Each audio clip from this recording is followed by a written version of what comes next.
guys, welcome back to another video. I know it's been a little while since I've been able to sit down with you guys like I normally do, so we have a lot to catch up on. If you've been watching the reading vlogs, you guys know what's been going on and why I've been a little bit MIA at times. Today I'm going to film quite a few videos, so you're probably going to see me in this outfit a few times. Without any further ado, I do want to catch you up on the books that I have been reading over the past few months. I've got everything written down. We're going to be talking about almost 30 books today over the last 3 months, so let's go ahead and get into it.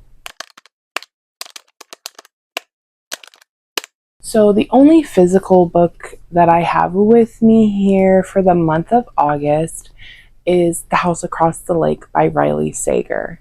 I did give this 4 stars. I really enjoyed reading this book.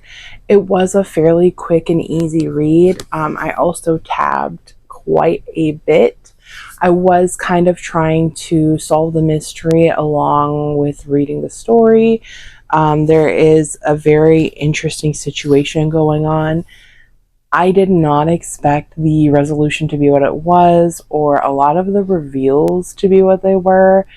I was really pretty shocked by this book. I think the only reason why it didn't make the 5-star was because it did drag in some areas and I felt like it could have been better paced. But aside from that, I felt like the story was pretty unique, had a lot of interesting and unforeseen twists and reveals, and I really enjoyed reading this one. And it was also my second Riley Sager book. So prior to this, I had read In the Middle of the Night, and I was pretty disappointed by that one. So I was grateful to get a pretty good read out of this one. The other books I read were pretty much all audiobooks. I do consume a lot of my books by audiobooks. I do a lot of tandem reading as well. I really enjoy the immersive reading aspect of audiobooks and physical books, but I consume books much faster with the audiobooks. So kicking us off for the month of August, I read The Viscount Who Loved Me and An Offer from a Gentleman, both by Julia Quinn, the next books in the Bridgerton series. I did discuss this a few videos back that I am trying to read at least one Bridgerton book every month. Now, August and September were kind of iffy months for me reading wise, so while I did get in 2 books in August, I didn't read anything in September, and I didn't read anything in October either, although I haven't finished the book that I'm reading. I'm currently reading Romancing Mr. Bridgerton, and I've been reading that off and on throughout September and October, but I just haven't finished that one yet. Now, The Viscount Who Loved Me was a 5-star book. I absolutely loved my time with this book. It was so, I don't know, I can't even really explain it. I definitely felt like it was much better than the first book. The romance was great, the tension, the build-up, the back and forth, that it was almost like an enemies to lovers situation. They weren't really enemies, but they just didn't see eye to eye, and I don't know, everything about this book was just so great to me. I loved the ending. 5 stars all across the board. I cannot recommend this book more highly. An Offer from a Gentleman was a 4-star read for me. Now, this one was a Cinderella retelling, which I love Cinderella retellings. It's one of my favorite retellings. One of my favorite movies of all time is actually Ever After, which is a Cinderella story, or a Cinderella retelling. And yeah, so that is one of my favorite retellings, but this one just missed the mark a little bit, I guess because after I had read The Viscount Who Loved Me, my expectation was pretty high.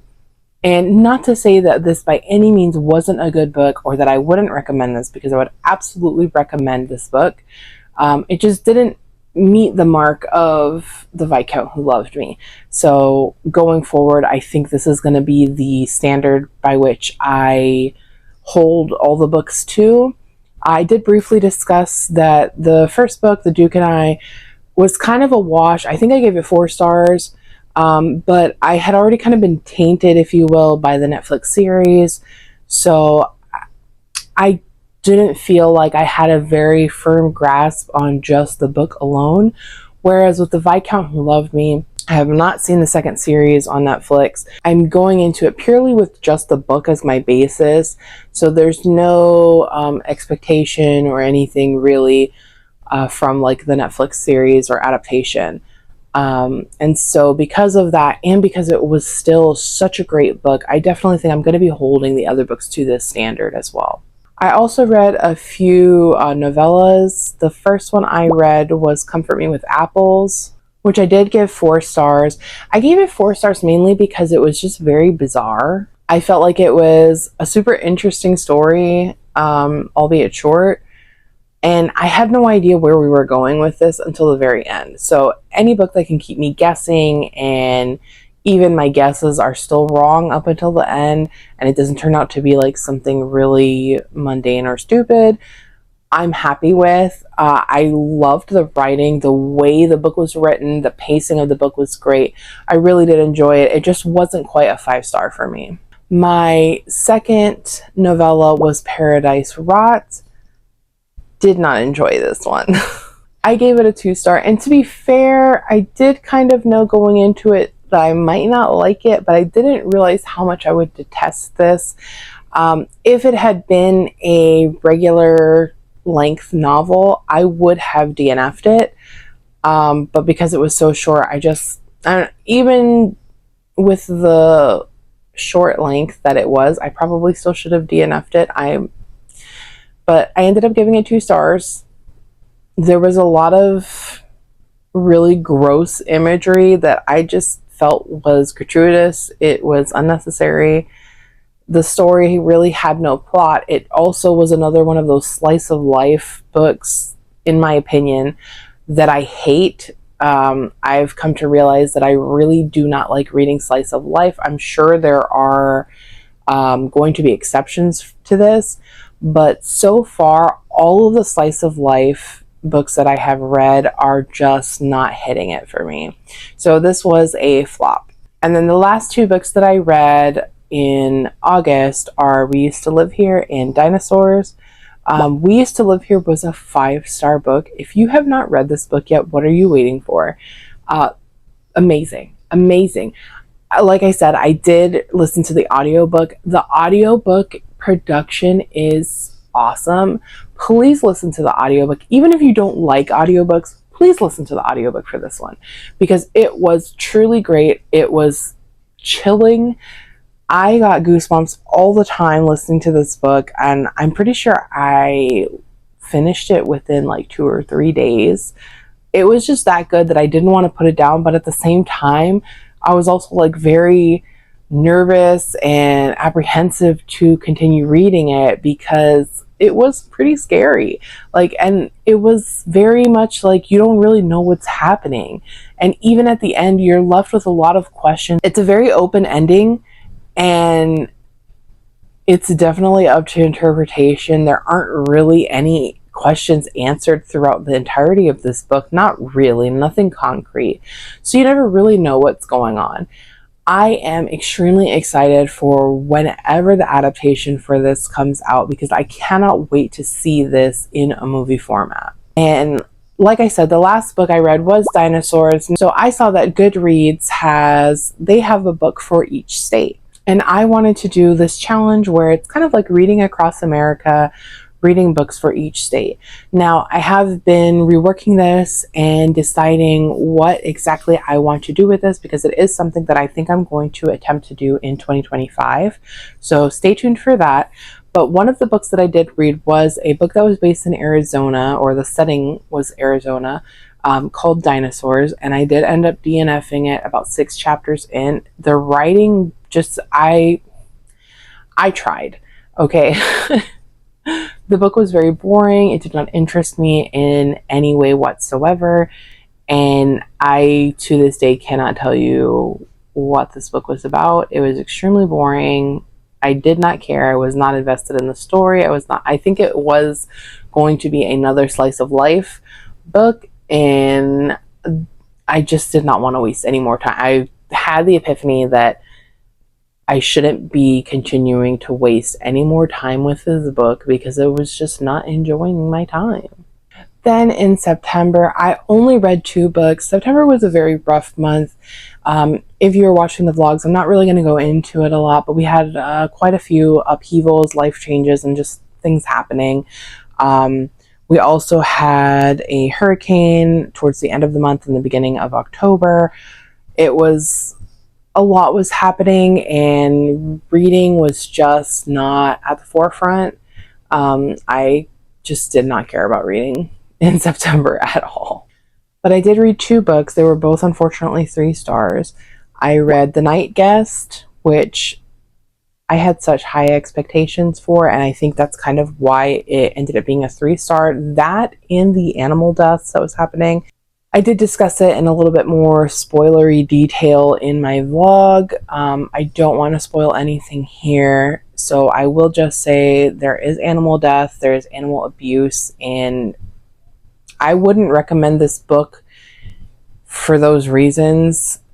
I felt like the concept was so strong and it could have gone in such a weird and different route. This is another book that the ending is kind of open. Nothing is really answered. It really wasn't done in a way that made me care. Whereas when I had read We Used to Live Here, there were so many questions that went unanswered, but it just, like, I just wanted to know the answers. I wished there was a way I could know the answers. And with The Night Guest, I didn't feel that same desire. It was just kind of like, okay, well, that was kind of stupid, so move on. You know, it just felt like there just wasn't quite enough. The story starts out amazing. You know, it's about this woman who, she's having trouble sleeping, and basically she wakes up one day and her Fitbit or smartwatch, I forget what exactly it is that she has, shows her walking like 40,000 steps or something in her sleep. So, you know, already the premise is just like, that's the whole reason why I read the book. And then there are very bizarre things that are happening throughout the book that I thought would go further, but I was disappointed by this one. And then I also read I'm a Fan, and I was not a fan. This book was giving very much jealous, hater vibes. Like, all I could think was this woman just complained. Our main character, who I don't think is ever named, is just constantly complaining and always seeing life through an avenue of what she doesn't have, and various people get blamed. You know, there's a lot of, I'm sorry, but there's a lot of racism coming from her because someone's skin colored, you know, is, it goes both ways. We can't control what we're born as, whether we are light skin, dark skin, brown, you know, whatever, white, black, purple, orange, it doesn't matter, right? We can't control that. That's decisions that our parents made, basically, and, you know, it's genetics, all that. And yes, there are definitely differences in the ways that people are treated in society, 100%. But I think to perpetuate that stigma and to blame someone for being successful when they've clearly worked for at least something, maybe, it's very hard, right? Because who are you to say what someone deserves or what someone has earned? And this was very much like, it just felt gross because it just felt like she was blaming this white woman for being successful and that she wasn't as successful. So I didn't really care for that. There was no real takeaway from the focus on race and racism. It was just talking about it to talk about it, and I don't prefer those types of books. I like books where we can glean something, some sort of education or something, if I'm going to read something like that. Otherwise, I just steer clear of it because we deal with that in everyday life. And I do not read to continue the horrors of our everyday. I read to escape. And so that knocked off quite a bit of points for me, just that in and of itself, but also just the constant negativity, the pining and whining over this man who was very clearly not interested in her. She brings about a lot of her own misery, and it was hard to listen to, and this was a shorter book. So my September wasn't super great reading or life-wise, but October was an amazing month for reading. I read a total of 18 books in October and had a great time with the majority of them. In the beginning of the month, I did stumble upon the Amazon Originals, where you can read along and listen to these shorter books, and I did consume quite a few of them, and they helped me get out of my reading slump, which made me incredibly happy. I did start off the month with One of Our Own by Lucinda Berry. I had gotten this recommendation quite some time ago from a YouTuber I no longer watch for various reasons. The book was okay. Again, this is another example of a story that had so much potential, and to be fair, I felt like it was pretty fast-paced. It kept me interested. I don't know, it just wasn't, like, even now when I'm trying to recall why I didn't like it or why I did like it, I can't really think of anything. It didn't really leave a lasting impression on me. Not like some of these other books that I can still tell you about months ago what I was reading. So for this one, it was just meh. It wasn't bad, but it wasn't great. Nothing really to write home about. Would I recommend it? Sure. If you don't read or listen to a lot of thrillers or mysteries or horror, not that this was horror, but if you're not really in that genre, this would actually probably be great. I did figure out what the twist was pretty early on. Sadly, I felt like it was pretty obvious. But if you're not someone who reads a lot in this genre, then I think this would be a perfectly fine book. And it's also a pretty short read. Then I also listened to The Shire by David Sodergren. Again, another 3-star. It didn't blow me away. There wasn't really anything super remarkable about it. I didn't really know what I was getting into either, so I didn't really have any expectations other than I had heard people talking very highly about this book. So I was interested in it. I knew there was going to be a bit of body horror, and that was fine. There were quite a few disgusting things that went on and didn't really bother me or anything. I definitely didn't take off any points for that. But I don't know. I feel like it could have gone further. Like, we could have been more horror, I guess. I don't know. I just didn't. And there was a lot of slowness. Like, the pacing of this book was extremely slow for all the action that we got. What little bit we got, there was so much talking. And yeah, I think for me, the slowness, it wasn't a super long story, but it just felt longer than it was. So for those reasons, I only gave it 3 stars. And then we get into my little Amazon shorties. I started off with The Doll's House by Lisa Unger, which was a 4-star for me. Oh my gosh, just listening to this book, it was super creepy, first of all. Like, the whole book was super creepy. And then I just did not see the ending coming. It was really good. It was really good. A lot of these I can't really give you too much detail about, simply because they're like only a couple hours listen. They're like between 40 and 60 pages. So I really don't want to give anything away. And I do kind of explain a little bit in my reading vlog. So if you're curious to know my thoughts during reading, they will be there. But yeah, I just don't want to give too much away because I want you to read it and be surprised and enjoy it as much as I did.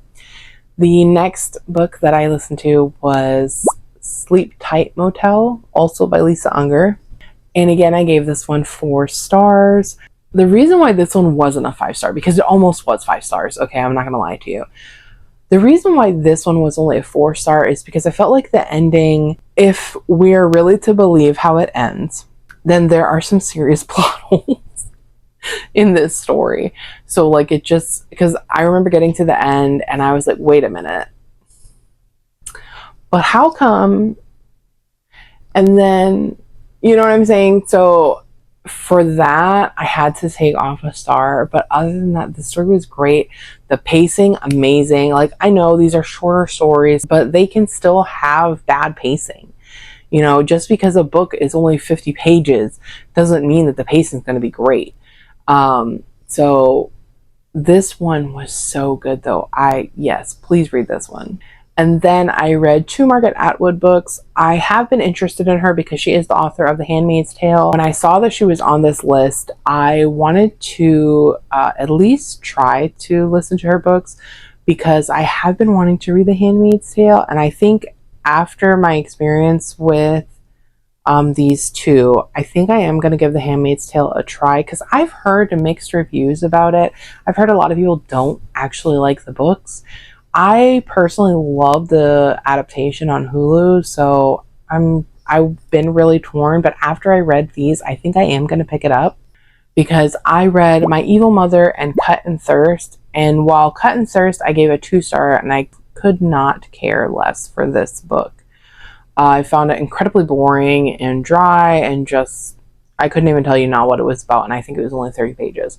I really did enjoy My Evil Mother. I gave that one a 4-star, and I thought it was great. It made me laugh.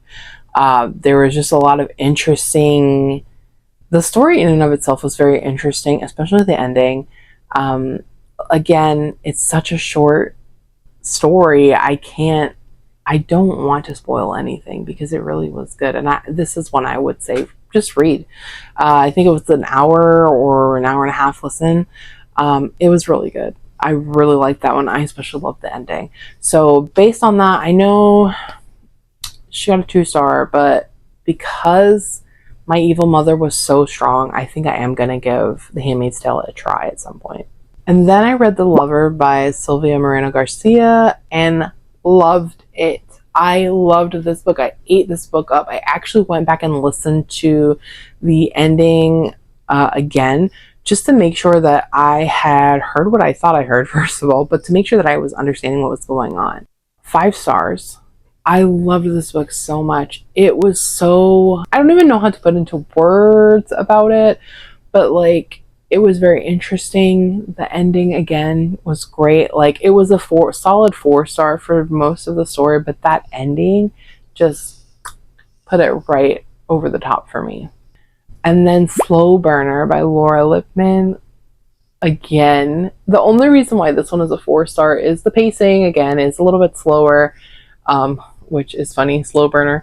But I felt like it could have been better paced. It could have been just a little bit more interesting for such a slow book. There were still points where it kind of dragged on.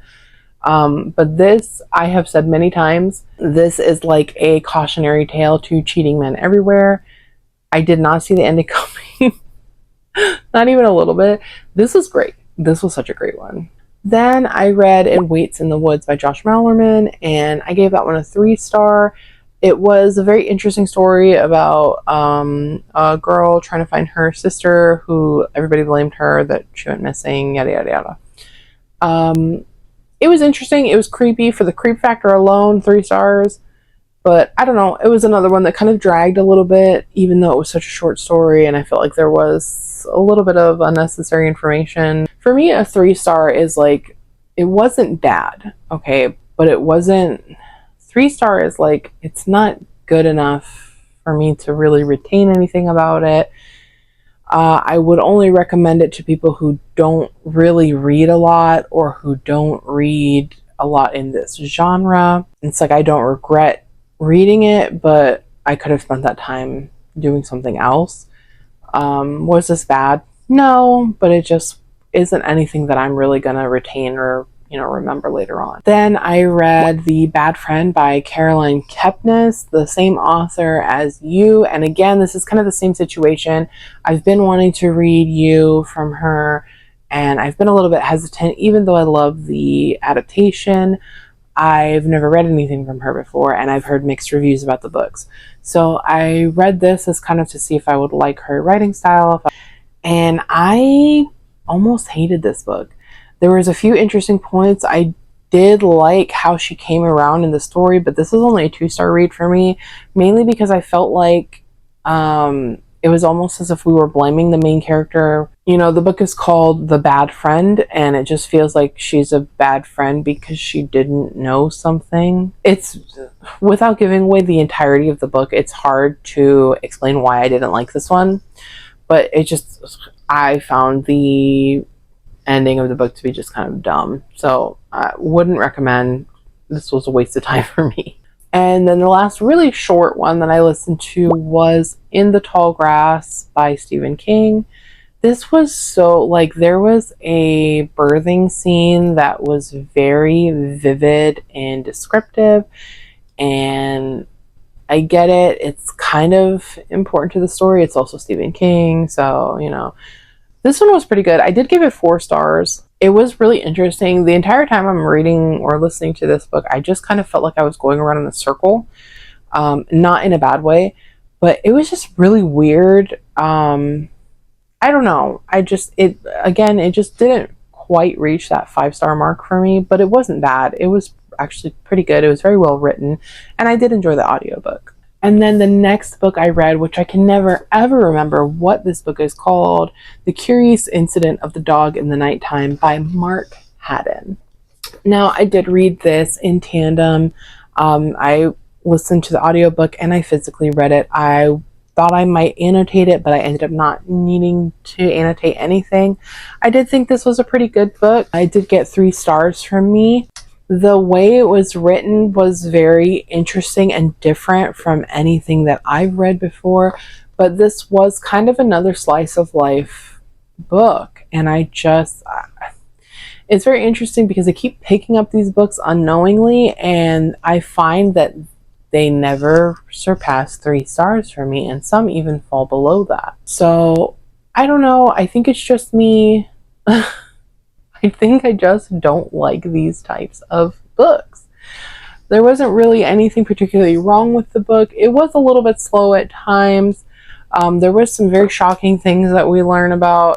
It starts off with this dog dying, the neighbor's dog, and the young boy, he's trying to figure out who killed the dog. And it's just really about his life, the relationship with his parents' relationship with each other, you know, and stuff like that. So for me, this one, it was okay. It wasn't bad. It was a good read, but would I ever go back and reread it? No. And I would only recommend this to someone who enjoys those types of books, slice of life books, because there wasn't a real ton about, you know, there was a conflict, but I don't know. Everything seems to be resolved in the end. So it was pretty anticlimactic. It's more character-based, and there really isn't a whole lot to the plot. I also listened to Phantom Limb by Lucinda Berry, which got a 4-star from me as well. Again, I marked this one off. I took a star away just because there was lots of times where the plot was very slow. There was a lull in the book, and I found it hard for me to, you know, focus my attention on it. However, I really did not see the ending coming. I did not see the twist coming. I was like completely off base with what I thought was going to happen. So it really just shocked me, and I can't fault it for that. The writing was really great. The only reason why I took anything off was because there were quite a few bits where things were being retold to us, regurgitated, you know, just reused over and over again.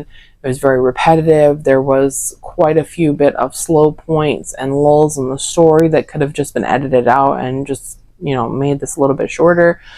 But other than that, I thought this was a great read. Then I read The Stranger Upstairs, which initially I gave a 3-star, but it's a 2.5 star really. On Goodreads, I had to rate it a 3-star. Again, this was another one that I thought I might annotate, but ended up not needing to annotate. The reason why I rated this one so low is because of the ending, because of what we find out in the house. And I think I did discuss this with spoilers on my vlog. So if you're curious what I'm actually talking about, please go check out that vlog. I do discuss it there, and I would love to, you know, chat with you guys about that. But this one, the ending was so disappointing. The writing I felt was pretty good. It did hold my interest a good bit. It was never going to be anything more than a 4 star, uh, especially for as much as I had been interested in it. I mean, even in the book. So, like, look, there's like a person there. Like, I was expecting extremely spooky story, and that's not what I got. Like, weird stuff was happening, and then the explanation for this, all of the things that happened, I just, no. So it's 2.5 for me. And then we come into my 5 star streak. I read Guillotine by Delilah S. Dawson, which was so good. Oh man. It was another novella. It was so good. Like, I know a lot of people are hating on this book. A lot of people don't like the perspective the book was told from. That it's very like on the nose and almost hitting you over the head with the theme of the book. I don't know. I just really enjoyed it. I enjoyed the perspective we were getting. This outsider person who has come into this rich family and then all this shenanigans starts happening. I really enjoyed it. I enjoyed the way things were told. I enjoyed the progression of the story. I enjoyed the ending. I, like, from start to finish, I read this in just a few hours, whatever the hours are for listening. I think it was less than that because I listened to it on either 1.25 or 1.5 speed, and I ate this book up. I loved it, did not want to stop reading it. I had to finish it. It was compulsory. And my next 5 star was Love Letters to the Dead. Now, I can't even tell you how I came across this book. I can't remember if it was on Instagram, if I had seen somebody talk about it. I honestly do not remember, but I came across it. Couldn't find the audiobook on Libby, so I did a quick search on Audible and I was able to find a sample of it. I sampled the audio. I sampled it also on Kindle because Kindle had a sample of it as well, and immediately fell in love with the audiobook and knew I wanted to read this. I bought the Audible, ordered the book physically, and then I did listen to quite a bit of it. I want to say like the first 20%. And then I realized that I was going to want to annotate this. So I tried very hard to not read this, and it was a challenge. Once I got it, I sped through it so quickly. I think I read this book within a week. And a lot of that was only because I was waiting for the physical book to come in. I did a lot of annotating for this one, and I absolutely love it. I love the format of this book. The letters, I think, is really what made me enjoy this book so much, because I was very shocked to give a YA a 5 star. And also, this is another one of those slice of life type of books, but I think because of the formatting, I don't know, it just, something about it just really spoke to me and just really resonated with me. There is a lot of discussion about grief. There's a lot of relationship dynamics and exploration, growth in our characters, and all of these things were amazing to me. It was amazingly done, tackled very well, handled very carefully. There are, like I said, there's grief, there's, death, and also a little bit of assault in this book. This one is about our main character, Laurel. She gets an assignment to write a letter to a dead celebrity. Now, she does eventually turn in all of these letters, but not really as part of the original assignment. She doesn't turn in the original assignment because she feels like the letters are super personal. And she ends up writing letters to these dead celebrities throughout the course of the year. And throughout these letters, this is how the story is told. She discusses all the different things that are going on with her, what she's processing, what she's going through. In the beginning of the story, we find out that she has just lost her sister. And there's a lot of dealing with that and how that has not only impacted her family, but how it's impacted her going to school and the relationships that she's made with friends, the budding new romantic relationship she has. how her behavior is changed by this, and the other underlying things that happen leading up to this. I really enjoyed everything about this book. I binged the last 200 or so pages in an evening. I could not put this book down, and the times when I was making myself put it down, I didn't want to. I just wanted to keep reading. I just wanted to read more of these letters and find out more about Laurel and what she was going through and what she was dealing with. And in the end, this book did make me cry. And it was heartbreaking, and it was beautiful, and it was all of the things that I love about YA, that I had loved, when I was a teenager. And it just reminded me of the type of YA that I enjoy consuming. And I had just a really great time with this book, and I would recommend this to anybody. And my final 5-star of the month, but not the final book of the month, was Incidents Around the House. Now, if you're unfamiliar with this book, we are following Bella, who is an 8-year-old dealing with a character called Other Mommy. This book was a ride. Okay, the pacing was great. The events that happen, the twists, the reveals that we get, like everything about this book was great. The decision to tell it from the perspective of the 8-year-old, amazing. The audiobook, also great.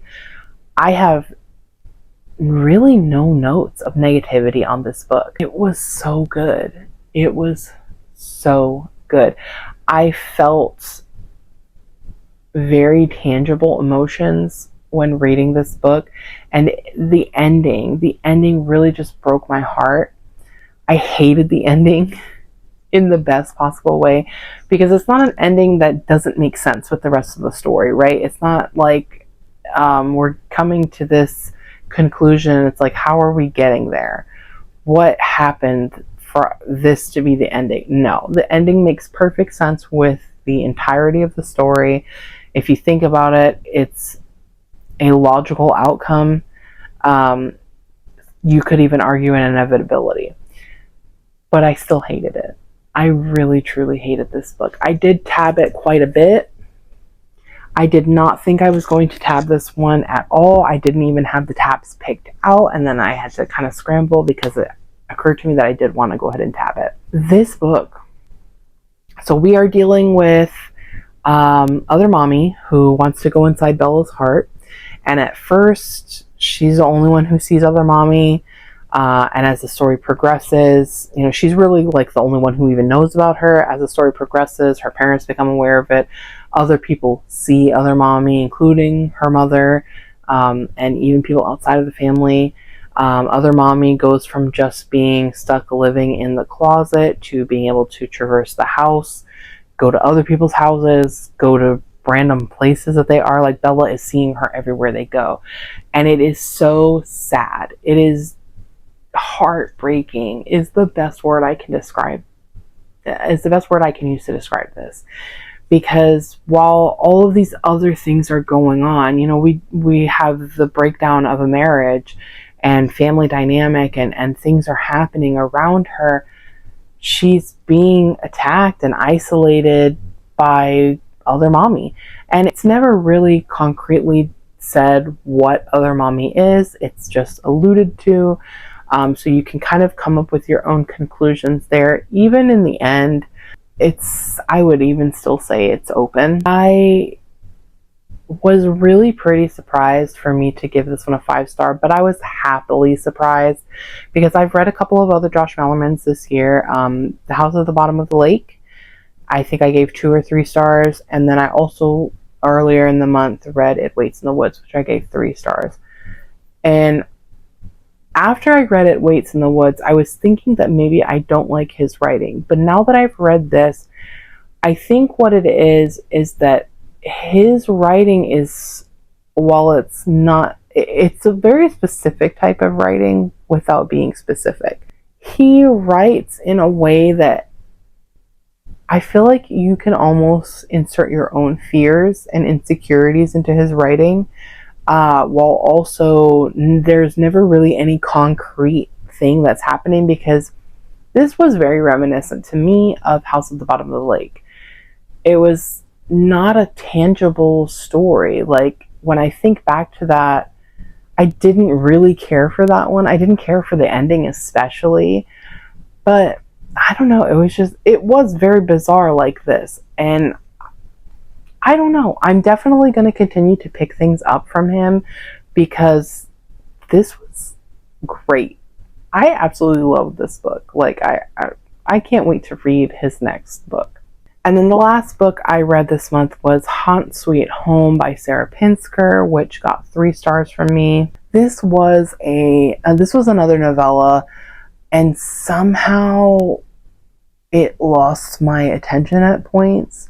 It follows a young woman, I can't even remember her name, who she's kind of just floating through life, and her family has a lot to say about that. And she has a cousin who's like this hotshot TV star, and he ends up getting her a job on his TV show. And the show is about this crew basically faking hauntings for these people who are renovating their homes. And throughout her time spent on the show, you know, she's obviously rigging stuff up and whatnot, but I don't know, I think she's kind of like going through her own stuff, but also there's like this random ghost person. I don't know, because other people see her, but then she's also like kind of a ghost. I don't know, that part didn't really make sense to me because her family sees this person, but then she also gets in locked doors. So I don't know, that part didn't make sense. It's almost as if like the ending was kind of like we have a callback to something that happened earlier in the book, and it's almost like, oh, maybe that was a real haunting. I don't know, I felt this book kind of tripped over itself a little bit. The full circle portion where we're like starting almost at the end and then we come back to the end, I love when a book does that, but I don't feel like this was done well. I don't know, again, there were slow parts in such a short story, and it was just okay. It wasn't anything like great. Maybe if you don't read a lot of haunting books or you don't read a lot of thrillers, this will be right up your alley. But for me, I don't know, it just wasn't it for me. So those are all the books that I read. I will do a really quick breakdown. I did read 27 books throughout the last 3 months. I'll do a quick breakdown for each month. In August, I read 7 books with a total of 1,688 pages, which comes out to roughly 54 pages per day, which is much lower than I wanted it to be. But here's where we can kind of see my steady decline into a reading slump. I had 2 5 stars for the month, 3 4 stars, 1 2 star, and 1 DNF. And then in September, like I said, I only read 2 books, which were both 3 stars, for a total of 413 pages, which comes out to 14 pages per day. October, we see a huge boom, but I'm still not quite up to where I would like to be with my 18 books. I had a total of 2,435 pages, which comes out to a total of 78 pages per day, which isn't bad, but it's not meeting my 100 page per day mark where I would like to be. I had a total of 4 5-star books, 6 4 stars, 5 3 stars, and 3 2 stars. Overall, I'd say the last 3 months weren't terrible, reading wise, if you kind of lump them all together, but obviously you can see the steady decline from August into September. September was my worst reading month. September seems to just be a bad month in general. Every year somehow. I don't know what it is about September, but I'm happy to be back into reading. I've already finished 1 book for the month of November, so that's amazing, and hoping that we will keep on track throughout the holidays. But you know, it's going to be a fingers crossed moment because who knows. So I hope you guys enjoyed this video. If you did, please give me a thumbs up and consider subscribing if you want to see more book content and hang out with me in the future. Thank you so much, guys, for tuning in, and I will see you in the next one. Bye.